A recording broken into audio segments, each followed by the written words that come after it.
episode of Real Grill. We're talking about the menu, which is basically a food critic themed horror flick slash, I guess. Is it a slasher? No, it's not really a slasher.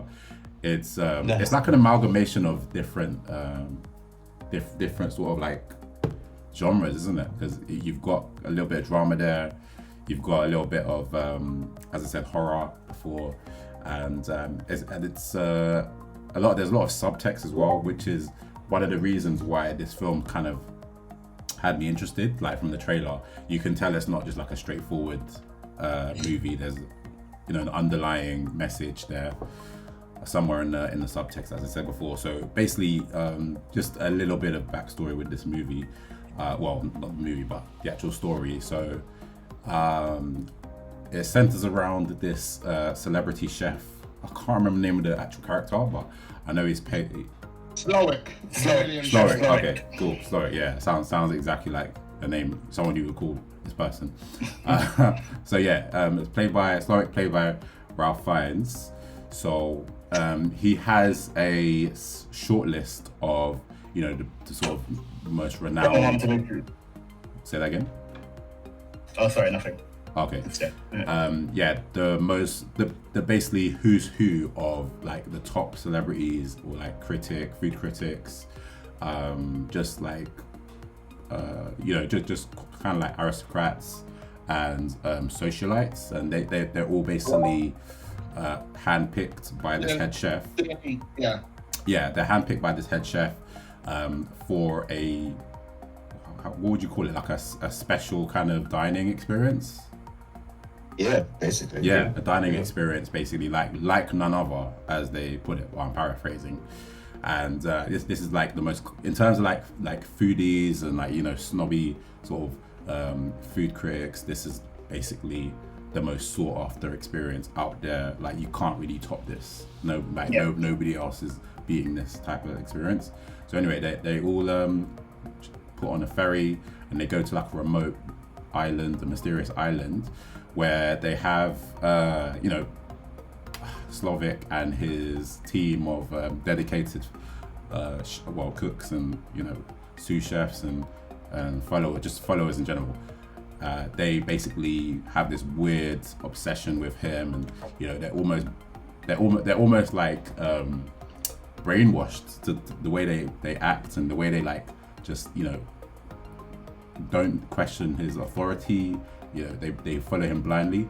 So anyway, this the way the story unfolds is we have a dish. How many courses is it? Because after the third course, I was like, how are these people still hungry? Because they just keep on bringing out meals. Like a lot. Did you see the courses? Yeah. Well, anyway, yeah. So basically, you have course after course, and basically as they bring out more food, the whole dynamic and the situation just gets crazier and weirder, and you're just wondering where is this. Well, I mean, you kind of know where it's going because they tell you within the first 20 minutes what's going to happen. I mean, whether you believe it or not, it's pretty much is what it is in a nutshell. But yeah, you kind of wondering where this is going. How crazy is this going to get? Like, is anybody going to live, or is anyone going to die? And like, I guess that is the kind of the thing that keeps you on the thread, that hooks you in, that reels you in, because you're thinking, oh, who's gonna make it alive? How are these people gonna like meet their end? And yeah, for me anyway, I don't know. Anyone else want to chime in? Because I think one of the important things to mention is that each course has a theme, which is quite important to like the storytelling device, which is kind of important to know. Like, it adds to the thing where like every time a new course has a different theme and stuff, you're wondering like what's gonna happen this time. Is someone gonna die? What's gonna happen? Like so. Yeah, I definitely think each course with each course things start to get a bit more and more bizarre. Both with the theme and how and what the chef kind of says, how they're supposed to experience the food. It's not about taste, it's about experience. And I think he tries to make a big differentiation between the two, that the taste comes secondary. Don't eat it, you have to taste it and like experience it and savor it, all that kind of stuff. Yeah. Just don't eat it. Yeah, don't eat it, that's it, yeah. I mean, it was a bit rude with that scene with the bread. Oh, yeah.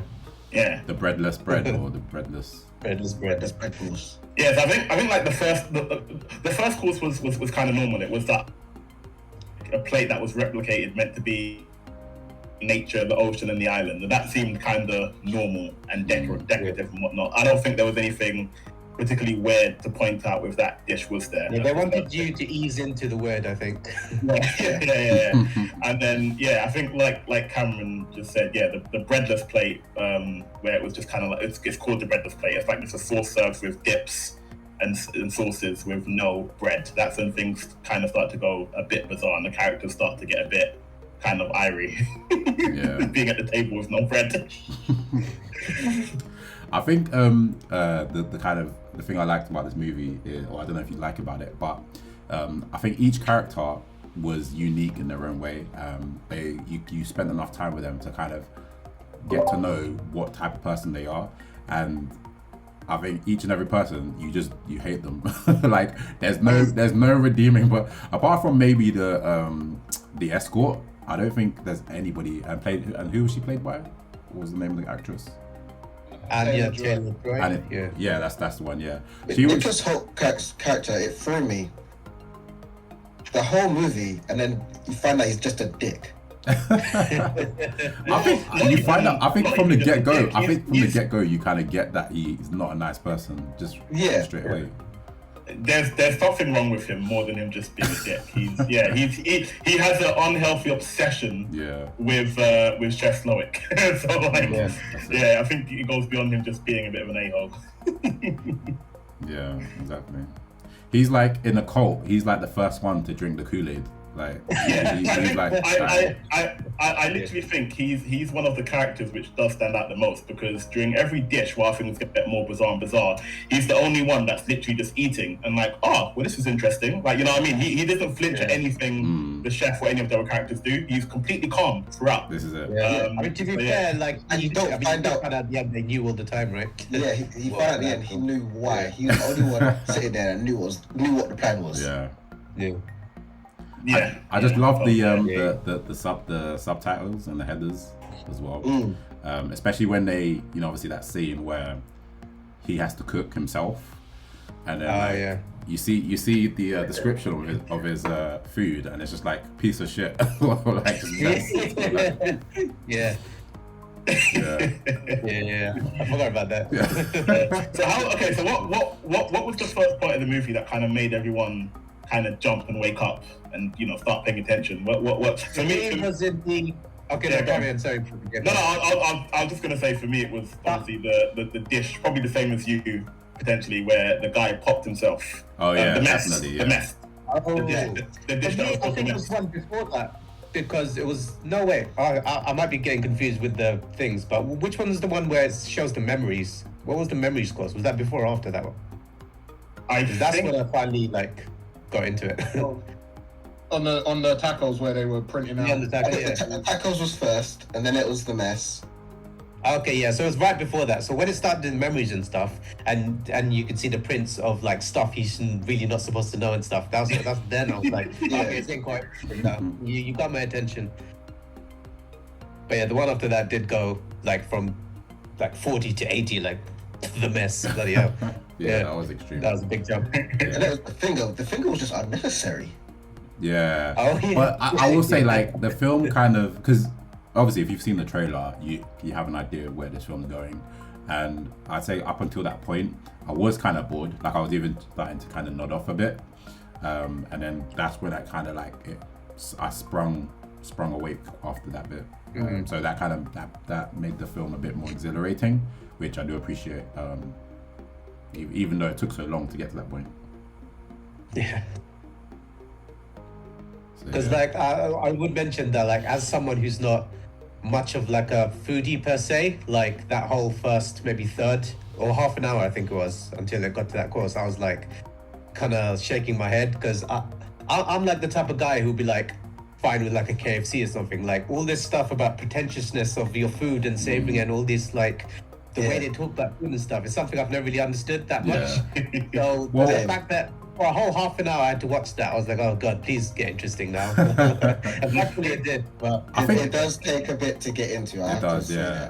But I think that's the point. Like, it's the film is like it's just so overly ridiculous. It's trying to make that point that all of these like pretentious kind of like foodies, they get excited over nothing. It's like it doesn't mean anything. It's just kind of pointless, and it's just there for the sake of like trying to impress people and trying like for someone who's got like wealth and all of these resources to basically turn around in society and say, I can afford this. Look what I've got. And like the actual eating the food and tasting the food and actually getting some kind of value from the food, that is not the point. The point is basically just to say, look at me, like I can get this, and because obviously there's a couple that's been there like 11 times and they could not name one dish. Whereas go 11 times, I can name at least one dish. For real. Yeah. Oh my days. I mean, were there any parts of this movie that you kind of you read more into it than was kind of obvious, if that makes sense? Like there were like, or did it make you kind of want to do research and like find out, what did this mean, or I don't really understand this bit? No. Nothing. No, not really. I think a lot of my time was trying to peg exactly what the deal with Chef Slovak was. Yeah. Because his character was it didn't really evolve throughout the film. It was like he was withholding parts of himself and revealing more parts with each dish that came out. And then I think it gets to the point where he says like something like, like he's not doing this. It's not personal. Like he's not doing this out of like pride or anything like that. But all of his actions kind of communicate that it is pretty personal. He seems really peeved off with the fact that he spent his whole life trying to become this like top-notch fabulous chef, and the people he's actually serving do not appreciate his food. Exactly, yeah. So for me, it's like actually he is taking this very personally. But I think from his point of view, it's not personal to him. He's doing it on behalf of all chefs who serve the upper crust. Yeah. When he says it's not personal, I think he's meaning that it's not. He could have picked any set of people that could have represented the exact same things. As in, it wasn't. These people weren't like, I personally have a grudge against this washed-up actor, or it was that you represent the issue that I actually have. So I think that's probably what he meant when he said it wasn't personal, as in I don't like you. It's that I don't like what you represent. Although it did sound like he did say that about the actor. I'm pretty sure he was like, your face ruined. That was the only specific thing he said. Yeah, your face was ruined it for me. That was quite a funny moment. It was great. Oh man. And then that scene where there was the dish where I think it was Man's Folly, where they all had a chance to like escape. All the men had a chance. Well, it's like where you escape. Where you escaping to anyway? Don't say escape. They had no chance. Yeah, well, exactly. It's like where are you escaping to anyway? So they all run off, and then they all end up like getting caught in the end. But that was quite it's funny to see them all just kind of run out with no plan. These people are completely useless. Like I kept saying to myself in this movie that I know the characters aren't relatable because of their social status or anything like else or things like that. But just as people trying to problem solve and get out of a difficult situation, they are also pretty unrelatable. Ralph Fiennes' character made a really good point. They could have escaped at any point if they actually all got together. You're in a restaurant full of knives and cutlery, and you have about roughly almost around the same amount of numbers as the chefs. They could have escaped at any point. He made a good point is that you could have escaped at any point, but you kind of just sat there. I'm sorry, I don't buy that at all, to be honest. I mean, they had quite a lot of people in that kitchen, and most of them were either women or old men, or people that didn't look like they could handle themselves in a fight. Did you see those big ass mouths? And also, they had a gun. They saw a man just shot man. That's true. I don't think it was some. Okay, you could have escaped if you just attacked us. But I think the thing is, I think what caught me as odd is that they didn't actually use the gun to threaten anyone. Like the threat was basically the surprise of each dish. Like how crazy are these chefs gonna go? There wasn't actually any point blank threat. And let's not forget as well, my man the chef didn't actually kill anyone throughout the film until the end. Like, there was actually no sense of this guy is going to personally start taking people out. Like, so yeah, it just kind of made it a bit bizarre that they didn't try something. Cut off one of the customer's fingers. Had one of the chefs blow his brains out. I mean, the threat of implicit violence was there. Mate, like, do you know what? You don't get literally saying, I'm going to kill you. If me end up being in that kind of... like... I said that again, Ruben. I didn't quite... Yeah, you broke up a little bit.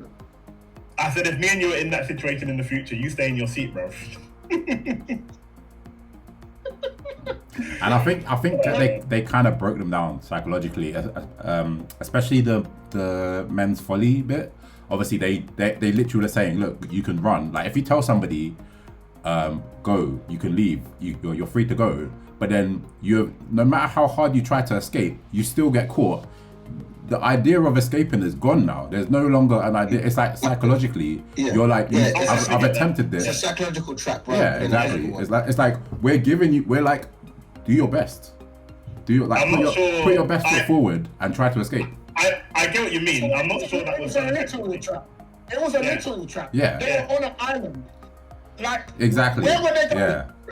Where were they going? Were exactly. they going to swim? And on top of that, yeah, I think the icing on the cake was the Coast Guard. You know, the decoy Coast Guard guy. That was just like you could see their spirits break. Like when he was like, I was like, yeah, it's done, bro. It's done. Like you could open the front door, yeah. They're not trying to escape no more. It's like it's done, bro. They're like they have prisons in their minds now. So. And also, you don't think of the people that we're talking about here. These are people that aren't used to getting their hands dirty. They want people to do their dirty work for them. They didn't have there was no one there. Like, they have the security or bouncers to deal with problems, or their assistant, or things like that. They never had to nut up and actually roll down themselves. Yeah. So, get their hands dirty. Even if they were outnumbered them, I wouldn't have fancied their chances, just because they're not about that grunt life. Yeah, and I think that's the point. I think that's the point of the only thing that sets Margot's character aside from everyone else. The fact that she is relatable to the chefs. She is about that life. She does have that background where she has had to get her own hands dirty. Yeah, it's true. I want to ask, did anyone catch? You know the bit where Anya Taylor-Joy, she basically grabs her burger to leave, and then she sees a guy like suspended in the air. She sees like some legs dangling. Yeah. Did you connect that was Nicholas Holt's character? Because I didn't. I was like, who's that? Did you tie off when he was leaving and stuff? So. Yeah, I didn't. I don't know. Maybe I was just half awake. I didn't. Okay, well, I was the only one. Man, I really want to know. I really want to know what the chef has been whispering in these people's ears to make them just off themselves, bro. Because I really get frustrated when movies do that, and it's just like, what the hell did he say to make man go to that much extremes? For Nicholas Holt's character, he didn't have to say much because of how much he idolized this chef. Yeah. He could have just said, just go kill yourself, and he would have done it. Yeah. Well, that's practically what he said to the other guy. Yeah, the guy who shot himself.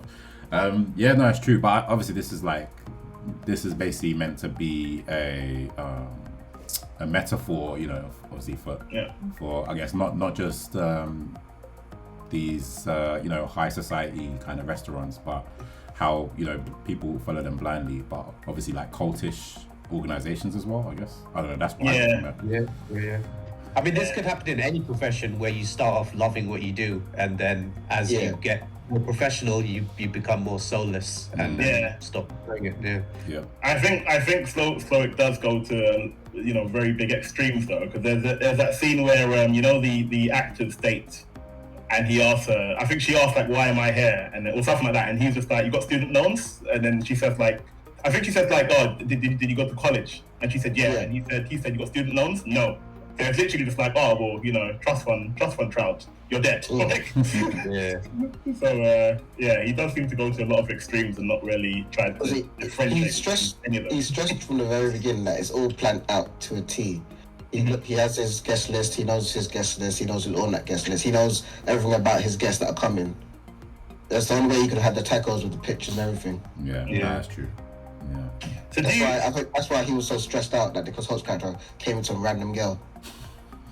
So do you get the impression then that the fact he let Margot's character go was that literally a last second decision from him? Like when she said, "Oh, can I get it to?"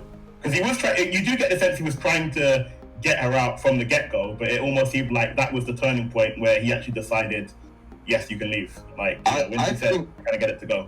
I think he let her go because she understood what he was trying to say. Where he's been all this time, he's been making this fancy food for these people who just don't care. And she, obviously, when she went into the room with the silver door, she saw he started off as a burger chef, which is why she asked for that burger. And that bit of conversation was a bit vital to him letting her go. Yeah, and I think she also by ordering that. She reawakened his love for cooking. Yeah, exactly. Yeah. That's exactly what I was gonna say. Yeah, and that is why I think he would have killed her. Had he not done that. Yeah, exactly that. Yeah, that's what I was thinking. Because he actually was happy. It was the first time he'd been happy cooking something for years, probably. And that is why he let her go. Because up until that point, I think he was ready to like dust off everyone. But he noticed that was the only picture where he was smiling when he was doing the burger thing. So that's why she went straight to the cheeseburger thing, which I. And he did say when he first pulled into the kitchen is we're all dying, you included. Yeah, it is weird. Like throughout the movie, he was giving her two choices: you're either with us or you're with them. And obviously, everyone was meant to die, but she ended up unveiling her own third choice. Actually, I'm not with none of y'all. Like, and that third choice came because she went into that room and saw the picture where he was happy making burgers. Right, gotcha. Very fortunate, extremely fortunate. She wouldn't have known that had she not taken it upon herself to actually try and escape. So wait. So hold on. Did she actually get what he was saying, or did she just exploit the fact that she found out something about him? I think it's a bit of both. A bit of both. Yeah. I think she obviously she knew she was gonna die, so she thought, let me try something. It's my last hope because obviously it's the last dish, it's the last course. So let me try something, and it happened to work. I think it's also due to the fact that she understood where he was. He said he recognizes a service worker when he sees it. She's from a service. She's not out there eating bougie food. She'd eat a burger. Well, I'm not even sure she ate anything. Yeah, she didn't eat any of the food. No one else there would have ordered a burger apart from her. Yeah, I mean, you could tell during the whole thing that she was the only no one because she was like, "Where's this crap in front of you? How am I supposed to eat this stuff?" So she constantly goes like she's not part of that world. It's so true. Yeah, it's so true. Yeah, and also it reminded me of people like a lot of pretentious people try to pretend they understand some deeper meaning within art when it's just like it reminds me of that prank when a guy just put his glasses down on the floor in an art gallery and people started looking at it and trying to interpret what this art kind of meant, and then he just picked it up and just put it on, and it was just that goes to show that when they had the breadless plate, some of them were trying to explain how it was a critique of society when he was literally just taking the piss. It was like I think Margot even got it. She was like, "No, he's just he's insulting me." Like, you know what I mean? I know, obviously, what's it called? Tyler didn't listen to her at all. Even like those two critics that were there, who were supposed to be obviously like well-known food critics. Even they didn't have the kind of deep understanding behind the dishes. They were literally just there to negatively critique and be judgmental. Because they're bougie critics, isn't it? They didn't give me a laugh. Critiquing is upscale food, and then you're not going to get it. Yeah. Yeah, so true. Boy. Cool. So, did you guys have anything more to add, or did you want to get straight to it? I would only add that the fact that he killed everyone, was showing that he himself, the Slowick, was culpable of what he hated. Because he accepted the money, because he accepted the fame, he kind of sold his soul to get these opportunities to have his own line as a strategy thing. So he is responsible himself. Yeah. It's not just the pretentious rich people. They didn't do it in a vacuum. You placated them, you took their money so you could do this as well. So that's why he acknowledged that he had to die as well, and that he wasn't absolving himself of any responsibility in that regard. Well, I think he even done that with the whole with that man's folly dish where he stabs himself in the leg. Yeah. Showing that he isn't. Someone else. Woman, Yeah. the other female chef stabbed him. But yeah, he's not external to the event and the experience. He is also partaking in it. Would you say he's a bit of a sadist as well, or masochist? I don't know how you want to go. No, because there was a reason for that. Because she explained it. She said that he came onto her multiple times. Yeah. Right. Yeah. Also, the film thing was all her idea as well. Yeah. Yeah. So yeah. Oh yeah, when the critic was trying to talk her way out of it, I can get you anything you need. It was like, this was my idea. You're talking to the wrong person, bro. Like, I'm advocating for this. Oh, bro. I would be interested and he also ended up killing his mother as well. Did he? Like the woman who said was his mother, she was there the whole time. Like he took her out as well. That was he just seemed like an extremist, man. Like he was pulling no punches. He got to that stage, isn't it? Yeah, that's it. Yeah, his conscience was completely clear. I would be interested to see like the backstory behind him and like how he got these loyal followers and these cooks. So you want to see a prequel, with Chef Sloan? Well, I just want to understand like why would you give your life in honor in service of this chef? I think a prequel would take away from what this movie gives you. I guess so. Yeah. It really makes sense if you really think about it. Like, the woman that he made sexual advances towards. So she wouldn't sleep with him, but she's willing to kill him herself for him. Yeah, and die for him as well. Like, because the only way I could understand like somebody would give their life is for is to see, because they see themselves as some kind of martyr, like they have some sort of religious agenda. But I can't see religion coming into this unless it's something that is kind of not mentioned. Well, I mean, I guess, a cult is, a lot of people say a cult is just a young religion, to be fair, in terms of they saw him as that god figure, like, in terms of stoic, so they were willing to do anything for him, even blow their own brains out, or set themselves on fire willingly, or literally hunt down and kill other people if need be. So, I think from that point of view, it was a cult. But, because we don't see any of that, it seems a bit like, all of these people went along with this, and it wasn't just the chef. It was like those bodyguards as well, bro. Like, and the boat guy as well. Like, these are all people who were obviously just drinking this guy's Kool-Aid. So it's very, very, very odd. I think towards the beginning of the movie, you really got the sense that I was thinking like, are these people held captive? Are they being controlled somehow against their will? Like. And then you just you're left with the kind of assumption that actually no, they're just drinking his Kool-Aid the same way Tyler did. Pretty much. Here's what it is. Right. Cool. Okay, cool. So I don't know if there's anything you guys wanted to like jump into before going to the final thought. Did you guys want to talk about like cinematography, the score, that any of these things kind of like stand out to you? No, nothing really. It's kind of run the mill. I think it's kind of underrated how funny this film is actually, because it is pretty much a dark comedy as well. There are quite a few comedic scenes, even if they aren't kind of like your standard kind of comedy type. Like I like that Asian actress. I don't know why, but every time I see her in a film, she kind of makes me laugh, like inadvertently. I don't know if it's her voice or just the way she acts. And the main guy is the guy who plays Voldemort.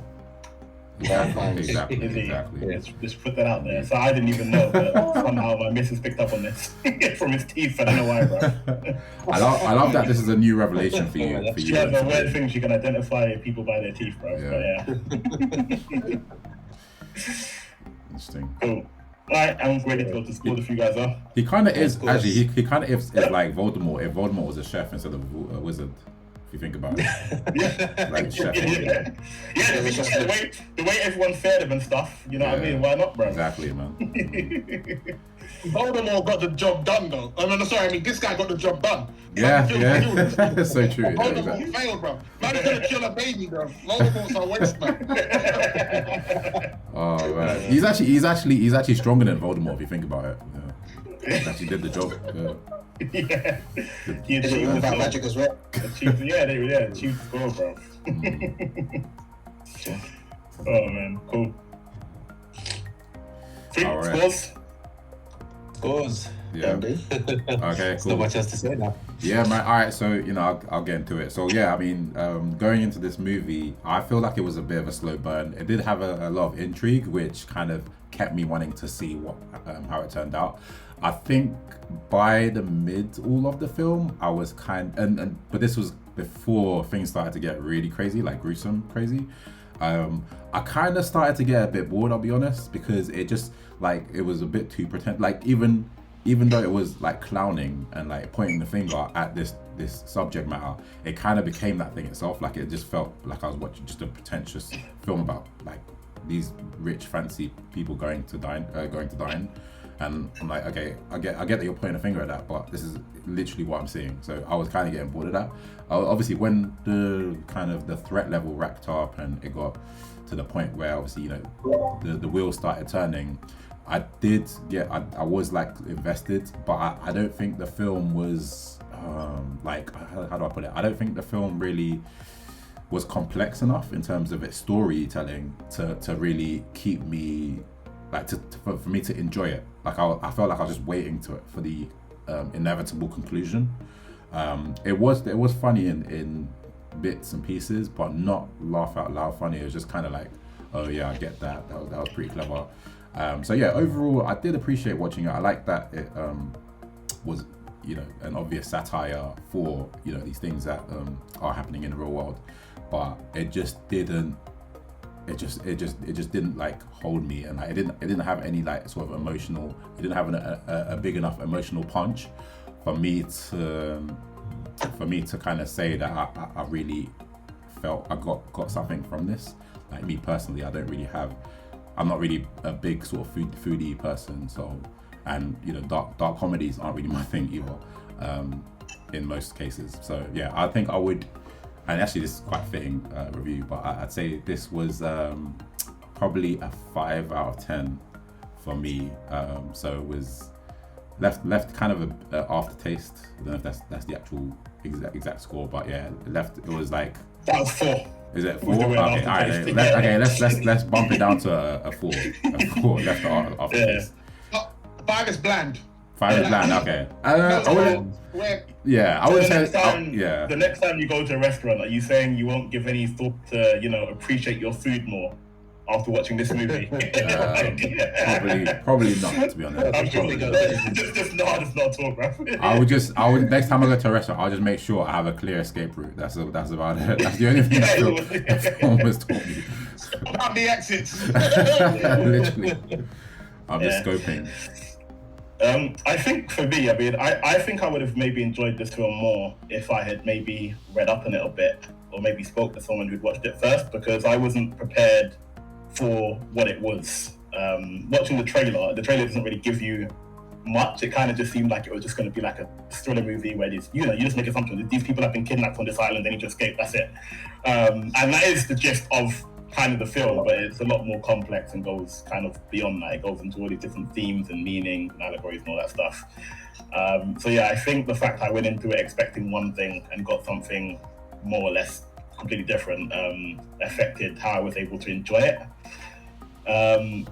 I definitely think they didn't delve into some of the themes enough to make me care about the characters or the story. One of the main things I think we touched on is that the chef was trying to get all of them to a point where they kind of gave up hope and felt hopeless, like they'd tried and failed in their escape. And yeah, for me, I just didn't get that sense. Even though they're supposed to be kind of useless top tier people who don't do anything for themselves, I just didn't get that sense of these people have given up all hope and have accepted their fate to die.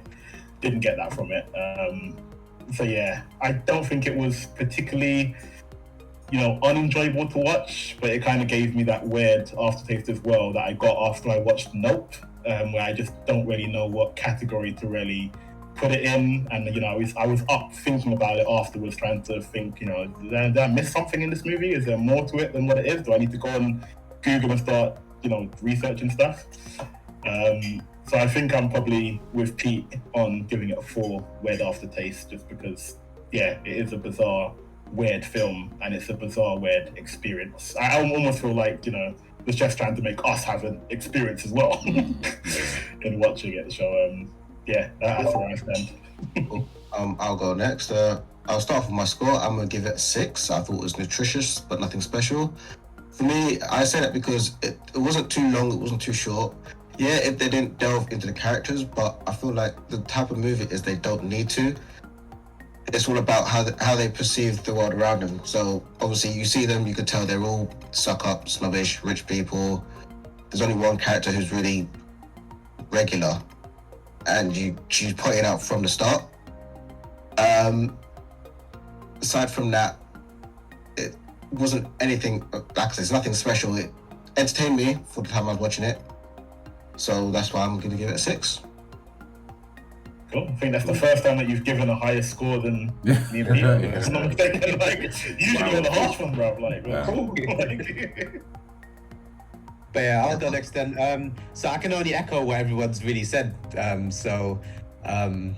I enjoyed the creativity of the premise of the film. The whole, each meal having its own theme, and then that goes into like a very sinister kind of storyline. So I mean, the premise of the film I can appreciate, but as you guys said, really, they could have probably done this a whole lot better.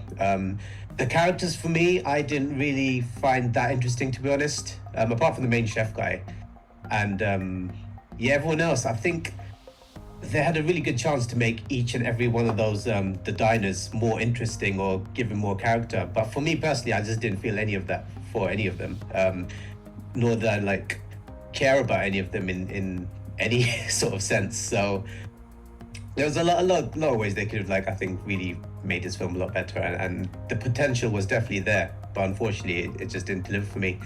There's nothing much else to say about, like, from a filmmaking point of view, if I enjoyed anything. The only thing I did enjoy, which you can tell by the people who made the film, is that they do seem to enjoy food, because every time they had shots of the food, it actually looked really good. Like, they did certain macro shots, or like certain panning shots around the food, so they seem to really enjoy. I guess they watch a lot of like chef what do you call those TV shows and documentaries and stuff, so they try to like really take care of all the food shots and every one of that stuff. But that's the only, I think, good thing I can say about it, is that it had nice macro shots of the food, and the premise was interesting. But I will also give it a 5. 5 out of 10, which was a bland. It's a bland taste for me. yeah.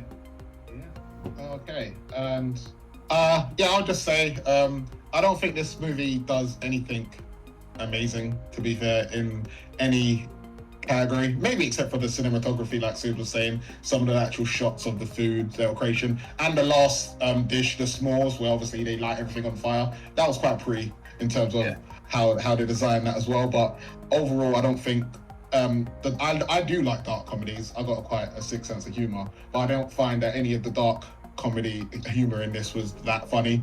I don't think any of the thrilling aspects of this movie was that thrilling. I think overall, I think it was quite a tame affair. The only thing that kept me intrigued is the fact that I had no idea what this movie was. So I just wanted to know what the hell was actually going on, because the trailer didn't give anything away. I do like movies that do like take a look at real world issues and has a critique on them and tries to express them through art in terms of like movies and stuff. So I do appreciate that. I just don't think they did it in a very intriguing way. It was, I think, fairly basic, to be fair. So, and also because I'm not a foodie, I don't really know the food world. It's not something that resonates with me either, so that's probably a mark against it, just because I don't think I was the audience. I know there's pretentious rich people, but I don't really care that much about them. So it's probably not for me. Like probably like Soup said, unhappy with a KFC.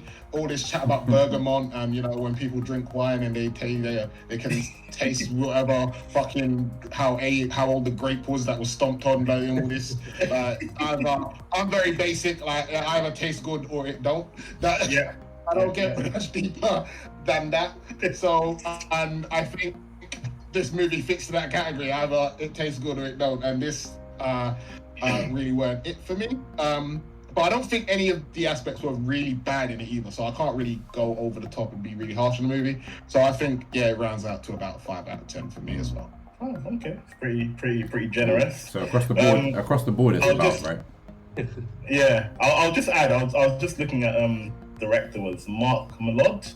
Do you pronounce it like that? Or Malod. But yeah, it doesn't look like he's done too many movies, but he directed Ali G in the House. No, which is it's the only thing that I recognize from what he's done. But yeah, most of his movies seem to be like kind of comedy, dark comedy kind of style, weird movies. Like commentary. Does he do a lot of film with like social commentary and like, I don't know, like that? Yeah.